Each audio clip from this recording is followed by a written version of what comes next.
এই তোমাদের ঈদের নামাজ কই? বলে বলে কিনা বলো না? ঈদুল ফিতরের তো নামাজ আছে, ঈদুল আজহায় তো নামাজ আছে।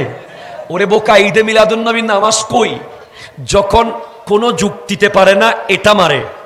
ওরা মনে করছে আমরা বোধহয় এমনে এমনে বসে আছি। এরকম প্রশ্ন যদি তোমাদেরকে কেউ করে, আপনাদেরকে বলবেন তাহলে জানাজার নামাজের রুকু সিজদা কই? কথা কর না, ঠিক কিনা বলেন না? তাশাহুদ কই? আজান কই? একামত কই? তো ফজরের নামাজে রুকু সিজদা তাশাহুদ আজান একামত আছে, জুহরে আছে, মাগরিবে আছে, আসরে আছে, এশায় আছে, জানাজাই তো নাই। তো জানাজাকে নামাজ কেন বলছো? ঠিক কিনা বলেন বলেন? তো উত্তর আসবে, ভাইরে জানাজার নামাজও নামাজ, পাঁচ ওয়াক্ত নামাজও নামাজ, সবগুলার মূলে নামাজ ঠিক আছে, কিন্তু পড়ার নিয়ম ভিন্ন ভিন্ন।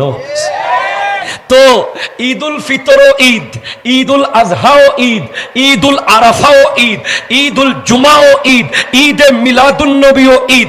ঈদ ঠিক আছে, উদযাপনের নিয়ম ভিন্ন ভিন্ন।